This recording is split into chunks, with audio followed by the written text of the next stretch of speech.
Welcome to Fireplace Tales.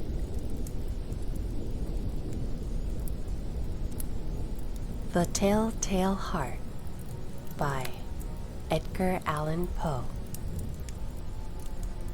True, nervous, very, very dreadfully nervous. I had been and am. But why will you say that I am mad? The disease had sharpened my senses, not destroyed, not dulled them. Above all was the sense of hearing acute. I heard all things in the heaven and in the earth. I heard many things in hell. How then am I mad? Hearken and observe how healthily, how calmly I can tell you the whole story. It is impossible to say how first the idea entered my brain, but once conceived, it haunted me day and night. Object, there was none. Passion, there was none. I loved the old man. He had never wronged me. He had never given me insult. For his gold I had no desire. I think it was his eye. Yes, it was this. One of his eyes resembled that of a vulture, a pale blue eye with a film over it. Whenever it fell upon me, my blood ran cold. And so by degrees, very gradually, I made up my mind to take the life of the old man, and thus rid myself of the eye forever. Now this is the point. You fancy me mad. Madmen know nothing. But you should have seen me. You should have seen how wisely I proceeded, with what caution, with what foresight, with what dissimulation I went to work. I was never kinder to the old man than during the whole week before I killed him. And every night, about midnight, I turned the latch of his door and opened it. Oh, so gently. And then, when I had made an opening sufficient for my head, I put in a dark lantern, all closed, so that no light shone out, and then I have thrust in my head. Oh, you would have laughed to see how cunningly I thrust it in. I moved it slowly, very, very slowly, so that I might not disturb the old man's sleep. It took me an hour to place my whole head within the opening, so far that I could see him as he lay upon his bed. Ha! Would a madman have been so wise as this? And then, when my head was well in the room, I undid the lantern cautiously.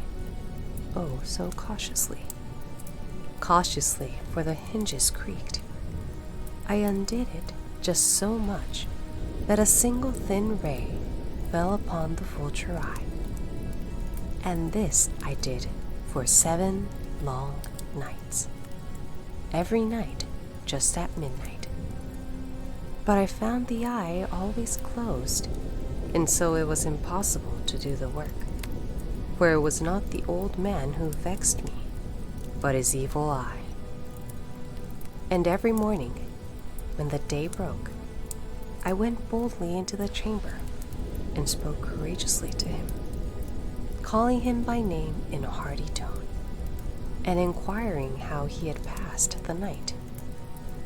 So you see, he would have been a very profound old man, indeed, to suspect that every night, just at 12, I looked in upon him while he slept. Upon the 8th night, I was more than usually cautious in opening the door.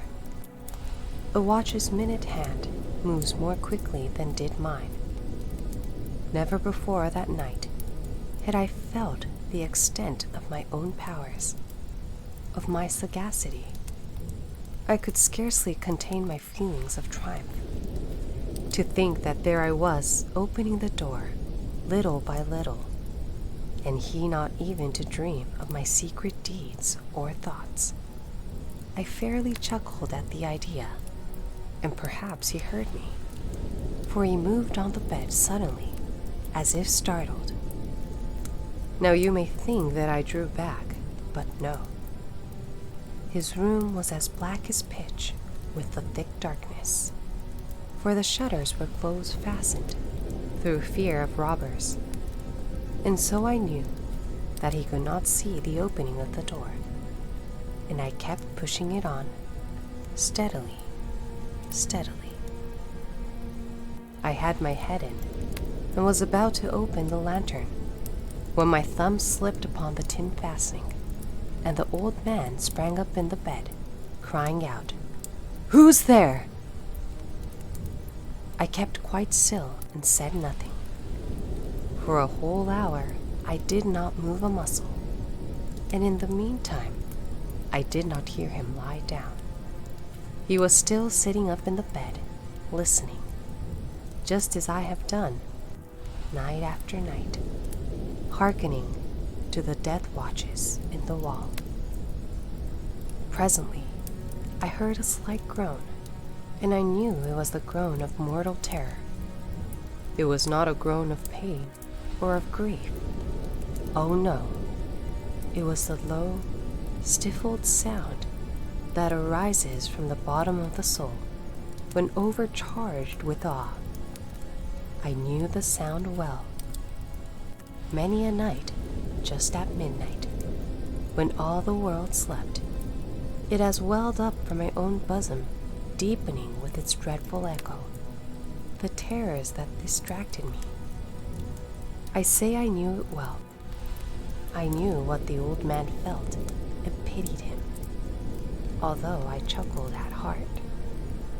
I knew that he had been lying awake ever since the first slight noise when he had turned in the bed. His fears had been ever since growing upon him. He had been trying to fancy them causeless, but could not. He had been saying to himself, "It is nothing but the wind in the chimney. It is only a mouse crossing the floor. Or, it is merely a cricket which has made a single chirp." Yes, he has been trying to comfort himself with these suppositions, but he had found all in vain. All in vain, because death, in approaching him, had stalked with his black shadow before him and enveloped the victim. And it was the mournful influence of the unperceived shadow that caused him to feel, although he neither saw nor heard, to feel the presence of my head within the room. When I had waited a long time, very patiently, without hearing him lie down, I resolved to open a very, very little crevice in the lantern. So I opened it. You cannot imagine how stealthily, until at length a single dim ray, like the thread of the spider, shot from out the crevice and fell upon the vulture eye. It was open, wide, wide open, and I grew furious as I gazed upon it.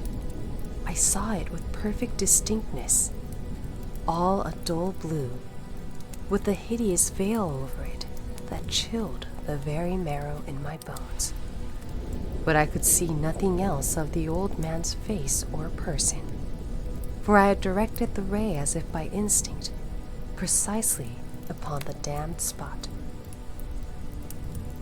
And now have I not told you that what you mistake for madness is but over-acuteness of the senses? Now, I say there came to my ears a low, dull, quick sound, such as a watch makes when enveloped in cotton. I knew that sound well, too. It was the beating of the old man's heart. It increased my fury as the beating of a drum stimulates the soldier into courage. But even yet, I refrained and kept still. I scarcely breathed. I held the lantern motionless. I tried how steadily I could maintain the ray upon the eye Meantime, the hellish tattoo of the heart increased. It grew quicker and quicker, and louder every instant. The old man's terror must have been extreme. It grew louder, I say, louder every moment. Do you mark me well? I have told you that I am nervous, so I am. And now, at the dead hour of the night, amid the dreadful silence of that old house, so strange a noise as this excited me to uncontrollable terror. Yet, for some minutes longer, I refrained and stood still. But the beating grew louder. I thought the heart must burst. And now a new anxiety seized me. The sound would be heard by a neighbor. The old man's hour had come. With a loud yell, I threw open the lantern and leaped into the room. He shrieked once only. In an instant, I dragged him to the floor and pulled the heavy bed over him. I then smiled gaily to find the deed so far done. But, for many minutes, the heart beat on with a muffled sound. This, however, did not vex me. It would not be heard through the wall. At length, it ceased. The old man was dead. I removed the bed and examined the corpse. Yes, he was stone dead. I placed my hand upon the heart and held it there many minutes. There was no pulsation. He was stone dead. His eye would trouble me no more. If still you think me mad, you will think so no longer when I describe the wise precautions I took for the concealment of the body. The night waned and I worked hastily, but in silence. First of all, I dismembered the corpse. I cut off the head and the arms and the legs. I then took up 3 planks from the flooring of the chamber and deposited all between the scantlings. I then replaced the boards so cleverly, so cunningly, that no human eye, not even his, could have detected anything wrong. There was nothing to wash out, no stain of any kind, no blood spot whatever. I had been too wary for that. A tub had caught all. Ha ha! When I had made an end of these labors, it was 4 o'clock, still dark as midnight. As the bell sounded the hour, there came a knocking at the street door. I went down to open it with a light heart, for what had I now to fear? There entered 3 men, who introduced themselves with perfect suavity as officers of the police. A shriek had been heard by a neighbor during the night. Suspicion of foul play had been aroused. Information had been lodged at the police office, and they, the officers, had been deputed to search the premises. I smiled, for what had I to fear? I bade the gentleman welcome. The shriek, I said, was my own in a dream. The old man, I mentioned, was absent in the country. I took my visitors all over the house. I bade them search well. I led them, at length, to his chamber. I showed them his treasures, secure, undisturbed. In the enthusiasm of my confidence, I brought chairs into the room and desired them here to rest from their fatigues, while I myself, in the wild audacity of my perfect triumph, placed my own seat upon the very spot beneath which reposed the corpse of the victim. The officers were satisfied. My manner had convinced them. I was singularly at ease. They sat, and while I answered cheerily, they chatted of familiar things. But, ere long, I felt myself getting pale and wished them gone. My head ached, and I fancied a ringing in my ears. But still they sat, and still chatted. The ringing became more distinct. It continued and became more distinct. I talked more freely to get rid of the feeling, but it continued and gained definitiveness, until at length I found that the noise was not within my ears. No doubt I now grew very pale. But I talked more fluently and with a heightened voice, yet the sound increased. And what could I do? It was a low, dull, quick sound, much such a sound as a watch makes when enveloped in cotton. I gasped for breath, and yet the officers heard it not. I talked more quickly, more vehemently, but the noise steadily increased. I arose and argued about trifles in a high key and with violent gesticulations, but the noise steadily increased. Why would they not be gone? I paced the floor to and fro with heavy strides, as if excited to fury by the observations of the men. But the noise steadily increased. Oh God, what could I do? I foamed, I raved, I swore. I swung the chair upon which I had been sitting and grated it upon the boards, but the noise arose over all and continually increased. It grew louder, louder, louder, and still the men chatted pleasantly and smiled. Was it possible they heard not? Almighty God, no, no! They heard, they suspected, they knew. They were making a mockery of my horror. This I thought and this I think. But anything was better than this agony. Anything was more tolerable than this derision.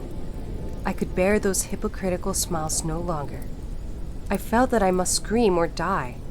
And now, again. Hark! Louder! Louder! Louder! Louder! Villains! I shrieked. Dissemble no more. I admit the deed. Tear up the planks. Here, here. It is the beating of his hideous heart. B